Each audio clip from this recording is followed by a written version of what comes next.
ఓం హనుమతే నమః. శ్రీ హనుమానునకు నమస్కారము. శ్రీరామ భక్తునకు అభివాదము. గ్రామ గ్రామాన వెలసిన దేవత మారుతి నందనకు ప్రణామములు. శ్రీ హనుమంతుడు చిరంజీవి, ప్రత్యక్ష దైవము, రుద్రావతారం, శివావతార స్వరూపం. శ్రీ ఆంజనేయ స్వామి శ్రీరాముని మందిరంలో నిలుచుని భక్తుల విన్నపాలను ప్రభువుకి అందింపజేసే పరమ దయాళుడు.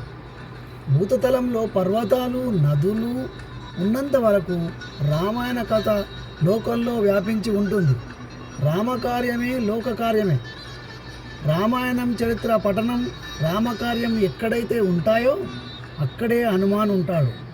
నిరంతరం రామనామస్మరణే హనుమధ్యేయము.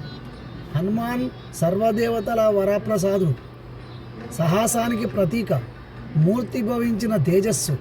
స్మరించిన నంత మాత్రాన్నే సంకటాలను తొలగిస్తాడు.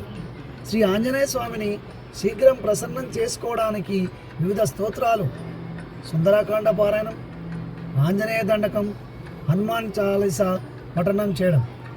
తులసీదాసు వారు కాశీలో సంకటమోచన హనుమాన్ మందిరంలో స్వామివారిని సాక్షాత్ దర్శనం చేసుకొని అక్కడే హనుమాన్ చాలీసా రచించారు, మనకు అందించారు. హనుమంతుడు మానవులకు అవసరమైన 4 పురుషార్థాలు, ధర్మార్థ కామ మోక్షాలు ప్రసాదిస్తారు.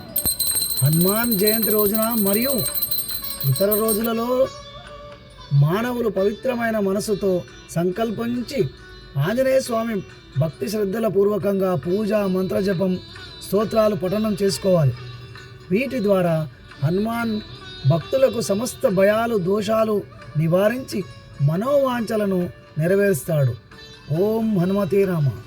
శ్రీరామ రామ, జయ జయ రామ, జానకి రామ. జయ హనుమ.